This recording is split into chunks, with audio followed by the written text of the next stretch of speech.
Hello, everyone. I'm Leslie Ann Murray, creator of Brown Girl Book Lover, and I'm so glad for you to join us in this conversation. I spent all week reading these beautiful humans book, looking at lots of videos of your conversations. So I really know you guys. The panelists will introduce themselves, a little bit of their bio, and then we'll jump into conversation. Is that okay?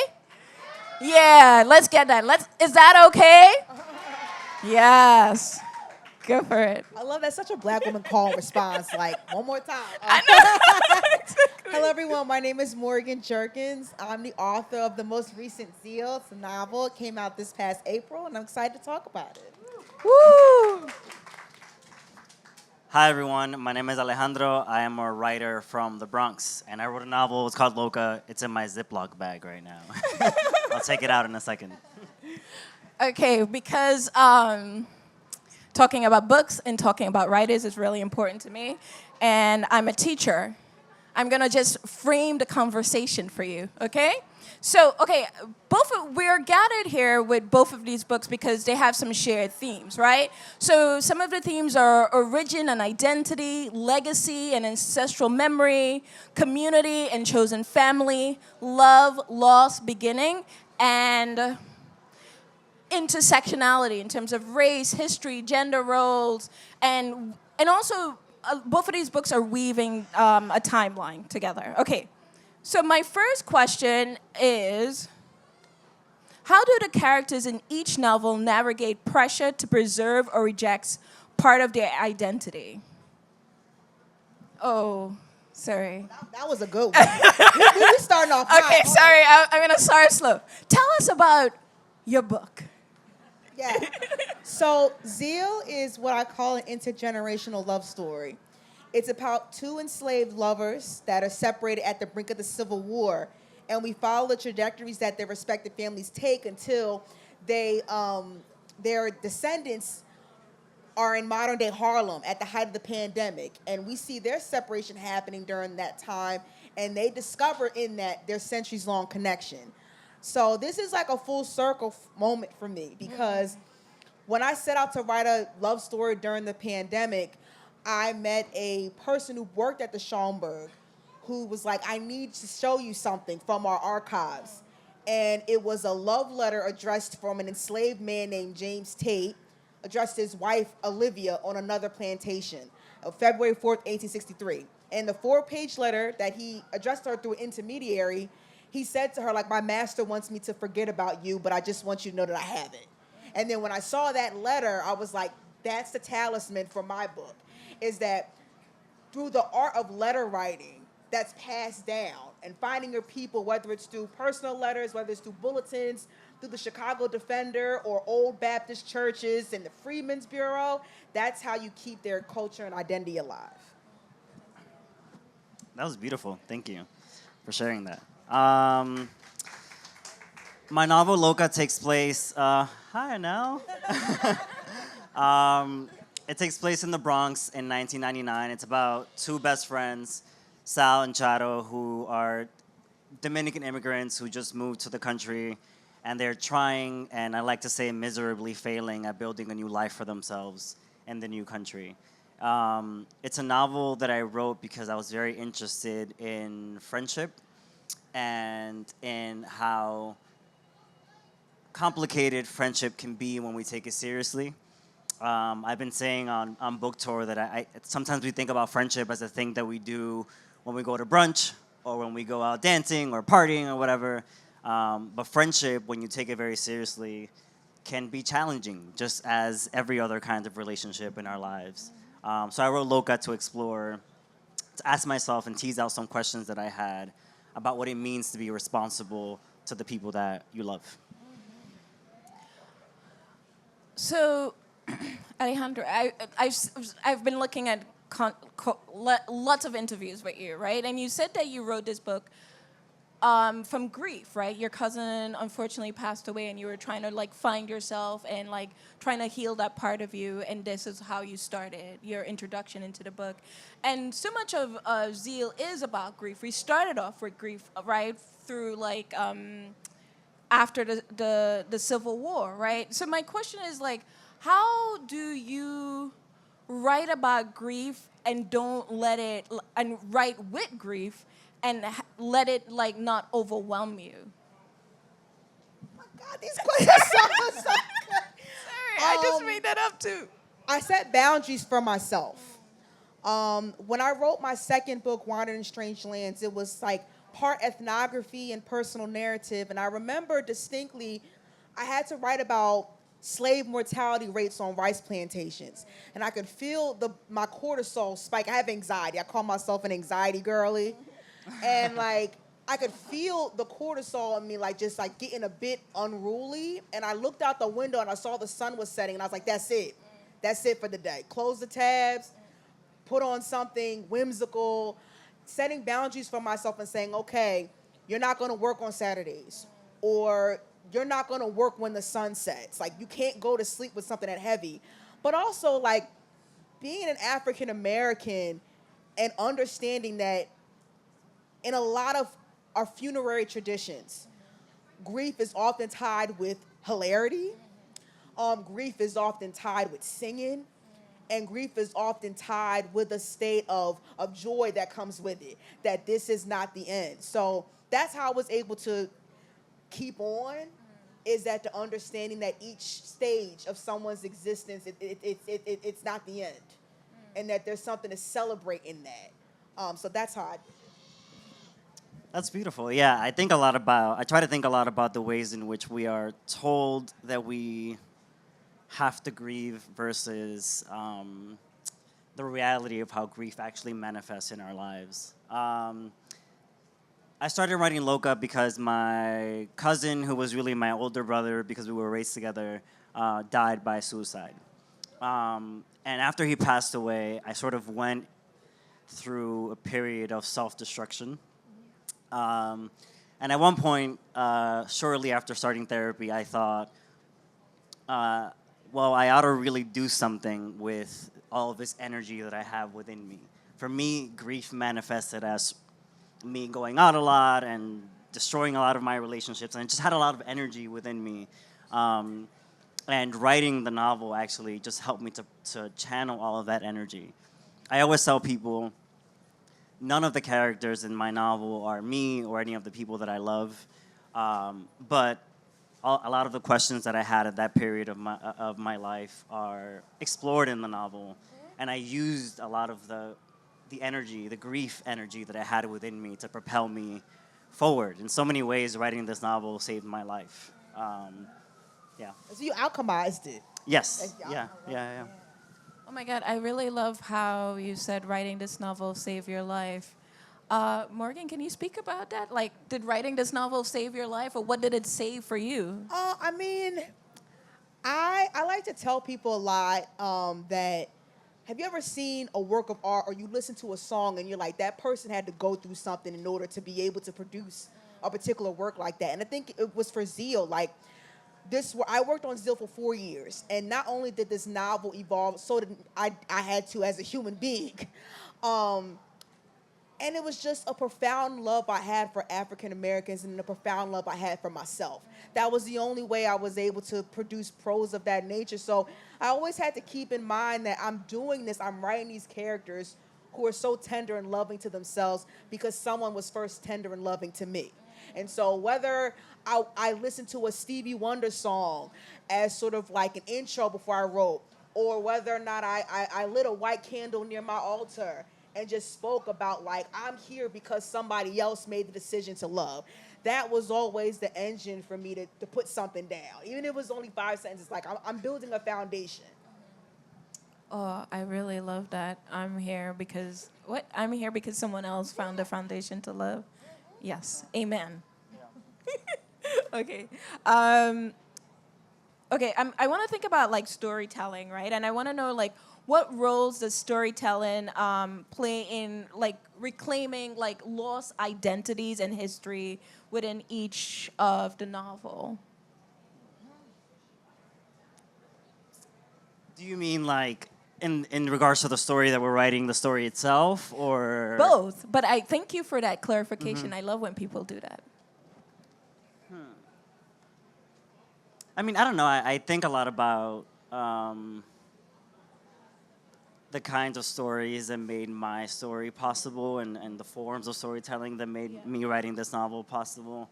Um, the main thing that I think about is, in my family, people, whenever we get together, we sit in a circle and we literally tell stories for like 3 or 4 hours. And that's what a family gathering is. Reminiscing, talking about things that have been lost, people that have been lost, but also talking about people's dreams and people's desires. And that informed a lot of how I think about storytelling. And it also informs the form in which I wrote the novel. I often sort of get the feedback that there are a lot of characters in the novel, but that was done on purpose because I come from a place and a people that are peopled, where people have cousins and aunties and godfathers and all these different relationships. And that to me was really important to replicate in the book. I hope that somewhat answers the question. Yeah, I'm not to sound self-deprecating, but it's like I don't really have any other skills. Like storytelling is what I wanted to be since I was 14 years old. But I do admit that I kind of put pressure on myself during this political climate to get it right. There's a lot of historical research in the book, and I think it's because, we're in a time where a lot of stories and a lot of archives about people who descended from slavery is being erased. It's being minimized. And so I think, like, I echo what Alejandro said. Like, it's such a communal aspect to tell stories, whether they're in Proverbs. Like, the other day I was watching someone TikTok that said, this black person said, if this ain't right, then grits ain't groceries. And it was the funniest thing, but it was that turn of phrase that was like, you'll hear another black person say something so intricate, like, and you'll be like, wait, what did you say? And then they're just going about their day, just going to the corner store. So just like being perceptive to the manner in which someone says something, the cadence in which they're saying it, obviously the content, but it's the way, like, call and response, like literally what you just did, like call and response, to let yourself know that, like, you exist within an ecosystem and people are hearing you, and that's always good to keep in mind. Yeah, I like how you said that, your family would sit around and talk, because that's what we do in my family, and we're always looking for the funniest thing. So when I'm with my family, I'm always like, I need to find the funniest thing about the week to tell them, right? Because you want to keep people entertained, and everyone has a much better story than you, so you have to be like, this is what I saw, this is what I did. And for me, it keeps me, like, generating stories and thinking about, like, what would make people laugh and, like, bring people in, right? Because I think the art of storytelling is to bring people in, right? So I really like that. And, both of your books, you have a lot of characters. And, I did my MFA at Rutgers Newark with Tiare Jones. And she would be like, each character, she would be like, that's a lot of money. So this is an expensive book, right? Because she's always like, pare it down, right? So how did you balance, like, having all these characters and making sure they're, like, livable and palpable on the page, and, like, not forgetting one in the corner, just being like, hey, are you going to use me? Are you going to use me? Because I think it's an art to storytelling, right? One, but an art to crafting so many characters that feel livable. I think that's an art, and it's hard to do. A really good editor. Like, to have a really good editor that will say, hey, what happened to that character? Hey, there's a plot continuity issue here. There's a loose thread here. How do you tie that up? Oh, this person, you seem like they're just kind of gratuitous. I'm not sure. How do you utilize them? So having someone that kind of sees what you cannot see because you're so close to the text and you want to hold on to every precious sentence there is, I think that's one thing. But another thing is like, I'm a history nerd, so every time I was researching something, whether it was the maps of Natchez, whether it was the linguistic dialect of people from Mississippi or Louisiana, whether it was the southern foodways that went through those particular areas, like, I kept thinking about, these are my characters, but they existed in a particular time. How would a black man have moved in Reconstruction era Louisiana? How would a black woman have moved in during I don't know, like Bronzeville, Chicago during the 1920s. It's different. So when you think of them existing within the world, not just as marginal people and things just happening to them, then it's easy to sort of create this universe, so to speak. Yeah, I guess the only thing that I would add is that I think a lot about subplots and the things that are happening in tandem or at the same time as sort of the overall arc of the story. And that helps me also keep the train moving forward. And I'm also writing about, Loca is about a particular community. And the truth is that for many of us, our lives are deeply interconnected. And so if something happens to one person over here, it impacts the life of somebody else over here. And it felt to me just an honest way of writing about my people. I really like what you said about like just characters and making sure they're like embodying that time period. And both of your works have like certain time periods, right? Loca is like in the 90s in the Bronx. You know, your work, it moves in time. And like for me, when I'm reading and as a writer, I like to think about time because I'm like, I want to know where everyone is, what is happening, and I want to make sure it's like rendering truth. So like, can you talk about time? Because I feel like in writing, we understand time as readers and as writers, but we're not talking about like how does time shape characters, movements, setting, all these things. Can you talk about like how you dived into time and just that whirl of time? Yeah, can you raise your hand if you were alive in 1999? Okay, cool. I got a message from a reader recently that was like, "Oh, I took your book out of the library," and it was in the historical fiction section of the library. So if you raised your hand just now, you are officially historical. 1999 was not that long ago, but it was also long enough that I had to think really critically about the language that I was using, especially because I'm writing about LGBTQ people in New York City. The language really has changed and evolved over the last 25 or so years. And so I had to be very specific about the language that I was using.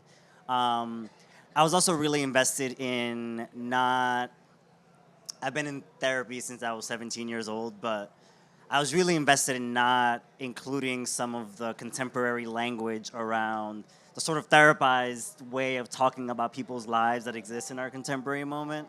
For example, I don't use the word trauma in the entire novel, even though some of the characters are deeply traumatized, one might say. I just really wanted them to feel like human beings on the page. And I don't know, so often our people across the diaspora are not given the privilege of just being human beings in art. And one of the ways that I did that was in sort of paring back the language, but that to me feels sometimes a little bit reductive, but that also felt specific to that time frame. Yeah, I mean, I was pretty obsessive. I was born and raised in South Jersey, and I wanted to start my novel in 1865, Natchez, Mississippi.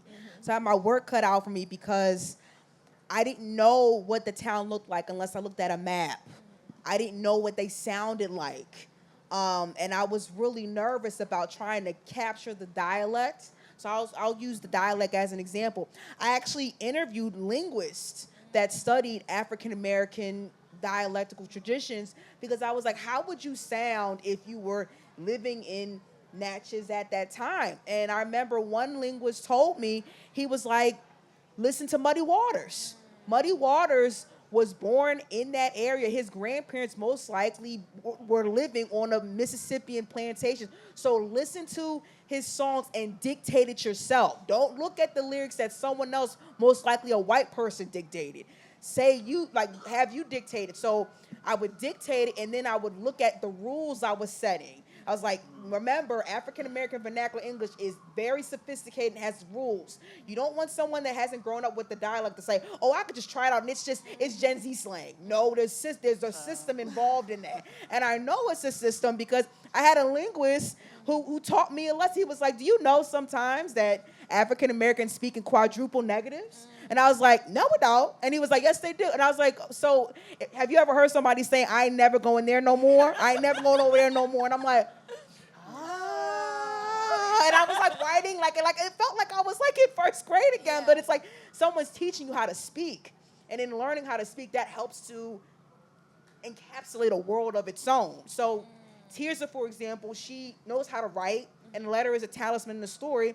She works inside. She's not going to sound like Harrison, who works outside. So understanding different spatial awareness of how black people, even in the same area, talk differently, and adding a complexity to that. So I don't know if that answers your question, but like, yeah, I was very obsessed with the research of every little thing, from bird migratory patterns to flora and fauna grown in the area to what type of food they would make at the time. Yeah. It was very, very obsessive. Were there any details where you were like, oh, I'm just not gonna get this, like the specific wagon that they rode and the number of miles? Okay, so for example, like people are fleeing, like Midwesterners that are going to Chicago. I'm like, a family of 4 that's trying to go from Kansas to Chicago. How much would a train ticket cost? And I'm like, I don't know. I'm trying to Google it, but I'm like, okay, we're just going to do the equivalent of how much this would cost in 1912. Oh, we're just going to go with that. And so far, knock on wood, nobody no who specializes in engineering or whatever at that time is like, you know, that ticket. I'm like, you know what? It's over. It's done. It's above me now. It's published. I can't. You didn't flag it for me. So it's done. I'm trying to imagine like your workspace. Do you just have like lots of Post-its, like a beautiful mind? You're like, A lot of talking to myself, a lot of calling friends up and saying, hey, do you have like 5 minutes and like, can you help me? I need to exist outside of my brain, because writing can be such a lonely activity that you just want to have somebody hear you to see how sensical or nonsensical something is. So it's definitely, I definitely had like whiteboard, notes app, recordings of just like, okay, like, how does this sound or how does this plot move? A lot of group chats, or any type of mode besides pigeon carrier. I definitely used it. This is great, and like now I'm thinking of a question like about just craft, right? How are you like? Talk about your craft process, because I'm always interested in how writers think, right? I'm interested in how everyone thinks. This is why I like minding people business. But like I'm really particularly interested in how writers think in craft, because I think it's just something really special. So can you just talk about like how you like craft all of this to get it on the page, to get it to your editor, like, because I think that's something special. A lot of my craft actually happens when I'm not sitting down. So as I belabored the point about how I like to do research, sometimes I can get so submerged in the research that I don't know when to come up and fictionalize and narrativize certain parts. And when it came to Zeal, I always tell people, if you're stuck or if you don't know when to write, do something else. Like, let your mind go someplace else. And it could be the most tertiary thing. So me, one day, I was sweeping my floors in the bathroom, and I just saw this image of a handsome man riding gallantly through the fields of Mississippi. And the first line was, she was gone. And I was like, that's it. Once an image comes to me and I have a line, I'm like, okay, now it's time to write. And I used to be the type of writer where I had to have every single chapter plotted out. She's going here, she's going there. And I stopped doing that, because I realized that as I'm writing, things are going to come up that only come up when you get in the zone. It's not going to come up any other way. And sometimes you have to let the characters inform you about themselves. So yeah, it usually starts with an image. And when that image and that line comes, it's like, okay, time to write. I love that. I mean, I feel similarly. I think I'm always trying to do sort of a dance between being grounded in my intuition and being grounded in a practice. Writing can be a very woo-woo practice, right? Like it does require a lot of daydreaming and a lot of like hanging out with your imaginary friends and following your heart and listening to spirit and all these things that are really important. But it is equally as important to have a practice that is grounded in just practical things like what time do I write? Do I write by hand? Do I write on the laptop? Can I write for 3-4 hours? Or can I only write an hour at a time? I always tell people that being a writer is actually very boring. People think that it's like this riveting thing, and we're like, I don't know, like flying through rainbows in our minds. And some days it feels that way. But most of the time it is very, at least for me, it is about sitting down as often as I can, usually every day when I'm in the middle of it, and doing the work. It means that most of the time that I sit down to write, I actually do not want to be sitting down writing. And the first hour of writing is actually really horrible. And then it's after the second or third hour that I'm like, okay, I'm sort of doing something here. Let's see where this gets me. But yeah, I try to balance those two worlds. I think it's really important. The intuitive part, but also the practical practice part. I love that writing is woo woo. I love it. I feel like it's my one of my religions. You know, it's. I think like just also reading. I think reading like I'm always lifted so higher because I'm like, oh my God, I learned this. It connects to so many things. So I think art is like revolutionary. It's woo woo. It's such this beautiful life force that we need and we must continue to have. And speaking about craft, speaking about writing, speaking about books, I just want to talk about a little bit on the sentence level, right?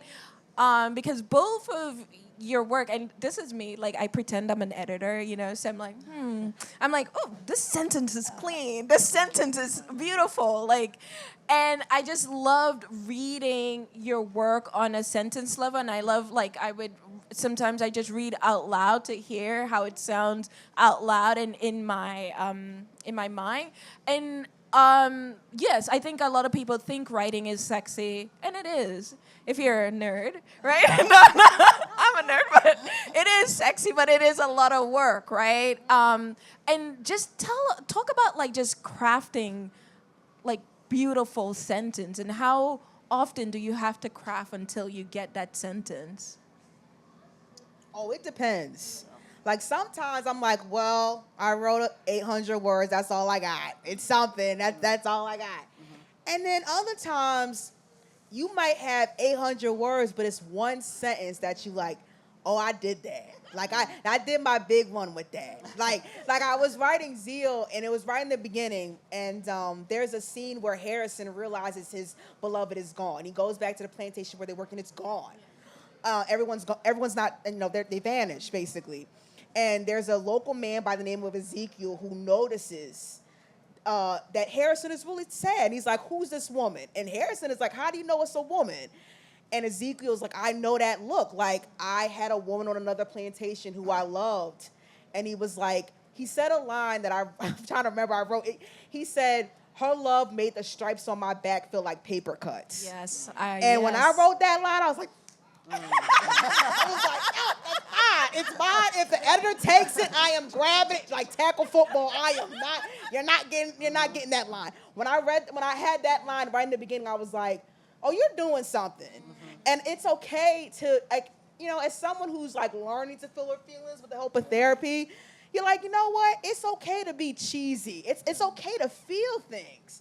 So I allowed these characters to speak through me and be like, you know what? Like, they love somebody. Like, it's okay. Like, that's the depth of their emotions. And so, yeah, I think that was the biggest thing, where it's like I wasn't worried about making everything beautiful because I was writing about love, but there were many times where I wrote something and I was like, that was really beautiful because it made me feel good. And I was like, okay, I think I can believe in myself again. Sometimes you go through self-doubt as a writer, so it's like, you know. Oh, I love that. Yeah, I mean, for me, the sentence is everything. I edit as I write, so I'm writing very slowly usually, which is why I have to write every day, because I only write like maybe a page or two when I'm writing. Yeah, I mean, I do think that being such a sentence level writer has ruined reading for me. I feel like I am often disappointed by what I read because folks are not paying as much attention to the sentence and sort of how things are written on a granular level. Yeah, for me, I mean, that's my pride and joy. I always tell people that people can make up their mind about what they believe about the plot, about the themes, but no motherfucker can touch these sentences. And that it's really. And I think it's really important as a writer to find the thing that makes you feel confident. Because writing is such a practice in endurance, it is really challenging, y'all. Working on a novel for 4, 5, 6 years, it's really tough. And so you really have to find the parts of your practice that you feel really grounded in, that you feel like bring you the most pleasure, but also that boost you up and make you feel like, okay, I can write this, I can do this, you know? I love hearing this because I think it's important to just hear how writers love their work. Otherwise, why are you writing? Well, you're writing for many things, but I think it's just because we as readers enjoy your work, so it's nice to hear how you both enjoy your work as well. It's really essential. So I was gonna say, sorry to interject. That's where the woo-woo comes in. I don't know, like, have you ever had someone read their work back to you and you're like, I don't remember. Like, you sometimes you can get so in the zone with what you're doing that someone can read your lines back to you and you'll be like, I don't, and it's not even being self-deprecating, it's just like, you get so entranced by what you're doing. Some people call it channeling,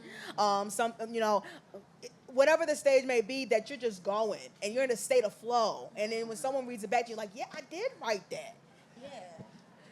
And, I feel so strongly about defending the woo-woo in the writing because it occurs to me that sometimes writers pretend that everything that we do on the page is done intentionally, which I think is BS. Yeah. I think that is done because people want to feel very intelligent. And so, of course, every smart thing that I did on the page, of course, I was in control of everything that I did. But I think that it is actually more honest to say that a lot of the things that show up in my work are coming through intuitively, and I'm not always in control of the stuff that shows up on the page.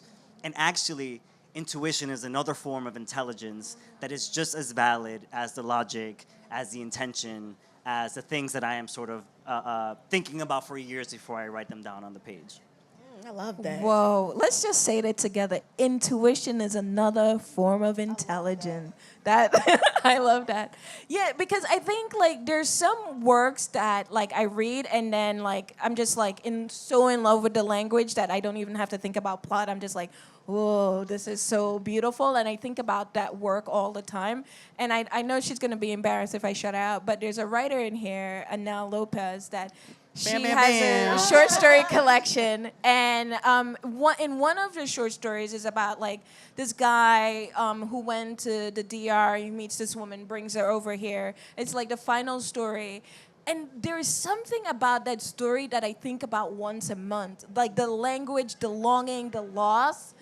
And like, I love when books do that to me. And I think I've texted you even, like, I'm still thinking about this story a year later. And that's just language. That's the sentence. That's the love and the depth you've put in to that work.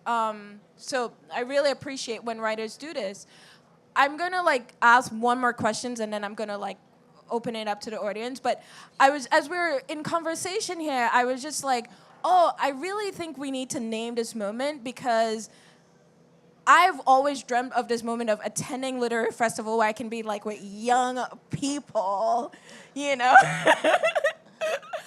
like who are talking about my reality and just like naming these things and like really like just kicking open the literary industry and bringing others. I see the work you've all done. It's just all in community. Last week, Friday, I just went, I have to say this. Last week, Friday, I went to this amazing event with Morgan where I felt like it was a food tasting. They made food that was in the book, and the food was so good and so decadent, and everyone was happy, and it was just like a community of book lovers and eaters, and it was just such a great event. And I've read on the activism work that you've done, right? And I think it's really important for us to name what this, like, just being here represents, and like how you all are really creating dynamic community with your books, but just with the work in general. And I don't know if you guys want to talk about that. Not to be verbose, but it's like reverberating. Like I found a letter here that someone saw to me, and now I'm here talking about it. Like there's always a circular motion that happens in my life. I think I would use that. I also wanted to add about the woo-woo part, is that I feel like that might be another discussion actually, because I did an MFA as well, and there's something like teachers, professors, predominantly white professors, can teach plot, structure, mechanics, syntax. But there's something about people of the diaspora that I cannot teach you. It just has to come out. And I think that's something I'm gonna like sit on. I'm like, there's a little bit of enigma there. Yeah. Well, I mean, it's easy. It's easier to create an industry and professionalize an art form when you can pretend that you can teach everything about it, right? Certainly, I also did an MFA, and I had an incredible time in my MFA.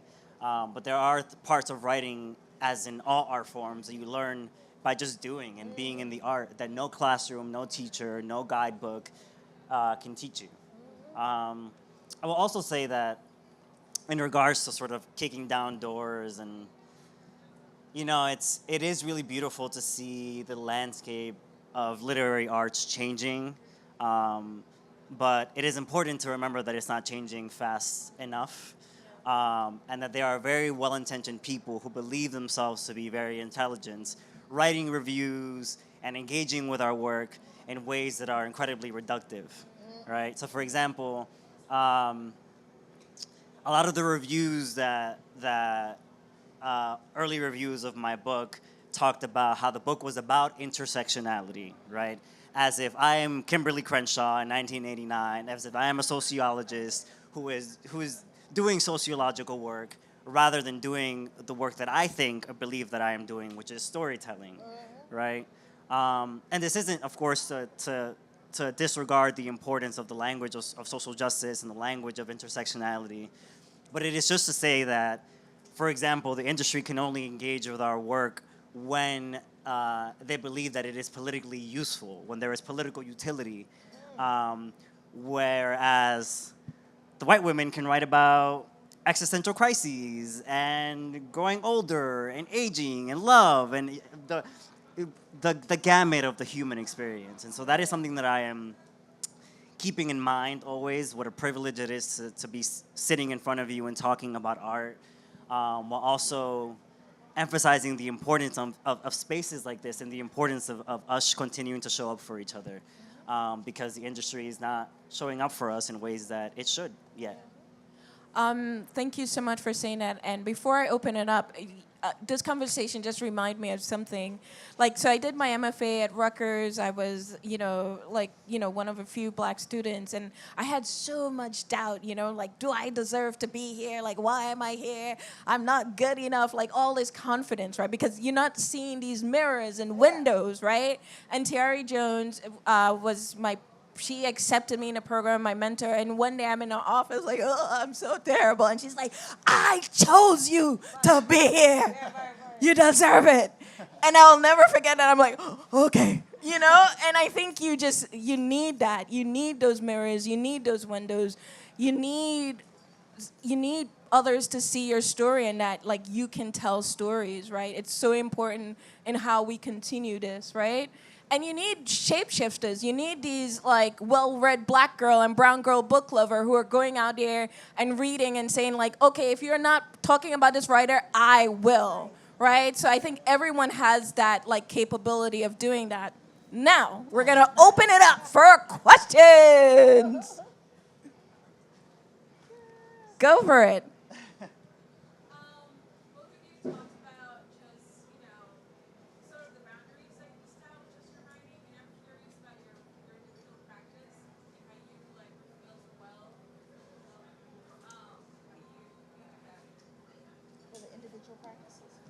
Your question is about refilling the well? Yeah. Oh, that's a good question. I do have to take, I do think breaks are really important. I'm not very good at taking long breaks from writing. The past few years I've been writing so much. Sometimes I'm like, I need to chill out. But I've been taking a break since Loca came out in February, and I've just been reading a lot and also living a lot and trying to be in the world, trying to be in a relationship with the people in my life. I will say one of the weird parts about writing a novel, at least for me, is that sometimes I'm so in the imagined world that I'm creating that I don't know that I'm always the best person to the people in my life. And so it is really important for me in those breaks to show up and to be present, unlike who I am when I'm in the middle of writing a novel. Oh, I love that. I love that too. Just the same, like enjoying my life. Because oftentimes on book tours they'll ask you, "What's next?" That's usually a question that they'll get. And I'll be like, I just want to enjoy my life right now. A nap? I worked really hard in the beginning of my career. I published 3 books by the time I was 30. And so now I'm in a space where I'm like, I want to enjoy my life and feel all my feelings and really emphasize rest in a way. And so, yeah, that might be, you know what, every single week I'm going to buy flowers for myself. Or if I'm on the train and I hear kids singing their ABCs and I cry, then I'm going to cry. Like, I'm holding space for myself in that way. And to not feel like I peaked. Every time I write something, like, oh my God, you peaked, that's it. And I'm like, you're being too hard on yourself. Mm-hmm. And so I kind of want to be as gentle with myself as other people have been gentle to me. And so that's how I'm trying to refill my wells. Like, I'm always thinking of ideas, but I'm like, it's okay to relax a little bit.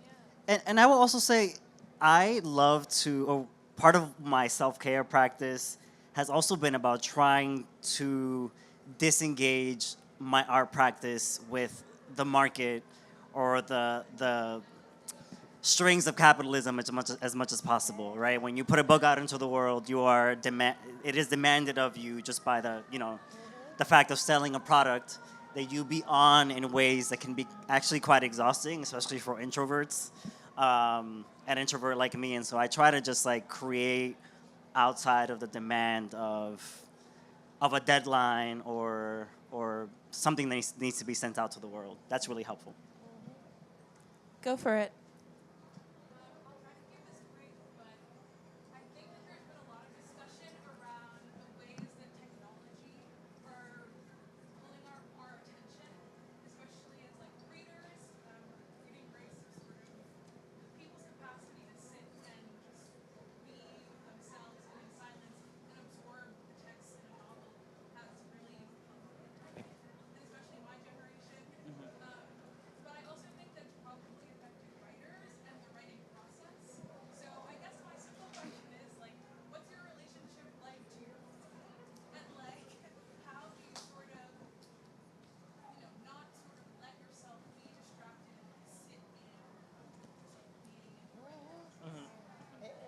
I put my phone on DND. Like I have to put it on DND because there is a propensity to, like, as soon as I wake up, go on Blue Sky and let's see what's happening. No, like I'm being more aware of my body, like mind body connection. But like if I read something, I'm like, okay, I'm feeling this type of way. Put the phone away. You know what I mean? Like you can get back to it. And I just don't feel like we were evolutionarily designed to get that much information all at once. Like hearing opinions all the time, seeing news all the time. Like our brains weren't designed to handle that. So I am on the phone a lot. Don't get me wrong. I am a millennial, so I've been on the phone since quite a while. But like I think it's just like understanding when you're feeling a state of overwhelm and doing something about it, because there is a dopamine rush that you get from certain information or putting things out in the world and people respond to it. But sometimes you just gotta cut away, and it's harder because like I'm a woman. I live by myself, right, and I live in a big city, so I use the phone a lot to stay connected to other people. But I have to remind myself, like, call up somebody and just say, hey, I was just thinking about you. Maya Angelou said that's a part of romance too, even in friendships. Like, I was just thinking about you. So to do that more often. Yeah, it is really challenging. For me, it's really important to just get very clear about what's happening, right? And to remember, one, that there are a lot of people making a lot of money out of my attention. That is the entire business model of social media. It's why it's quote unquote free. And so much of the internet is quote unquote free because people are making money off of you in other ways.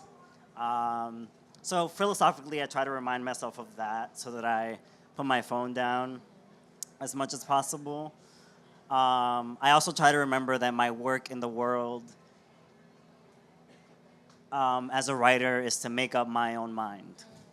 And that means that I cannot always be engaging with the opinions of thousands of strangers every single day.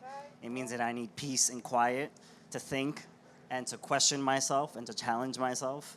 And I maybe some people can. I cannot do that when I am logged on all the time. And then, something that I tell my students is also, I think sometimes we feel like if we log off that we are being irresponsible because, I'm not watching the news, I don't know what's going on, and I'm not being engaged to the people and the communities that I care about. And I actually think that is, to me, quite a dehumanizing way of thinking about community and about staying engaged.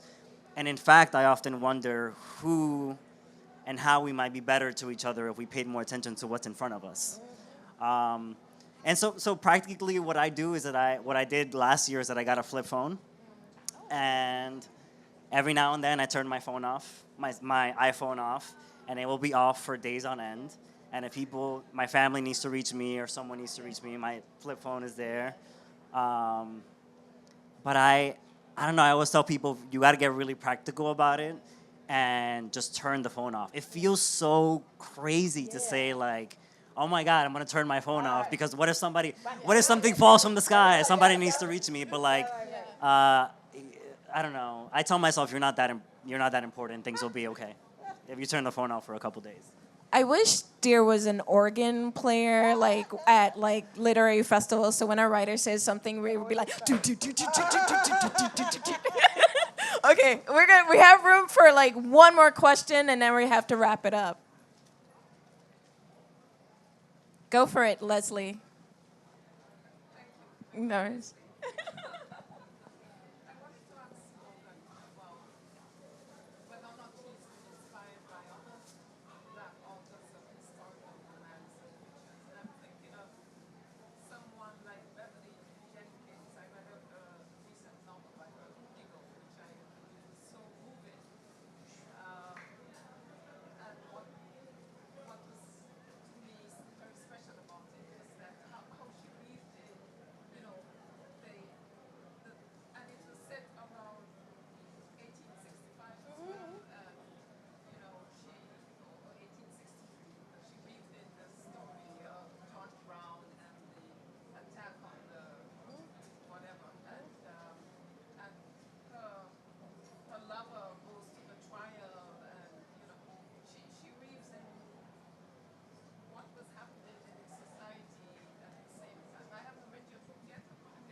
Yeah. So this woman up in the front wanted to ask about like if I were inspired by other historical romance authors like Beverly Jenkins, for example. And I'll say like initially my literary North Stars are like Jesmyn Ward, Toni Morrison, and Zora Neale Hurston.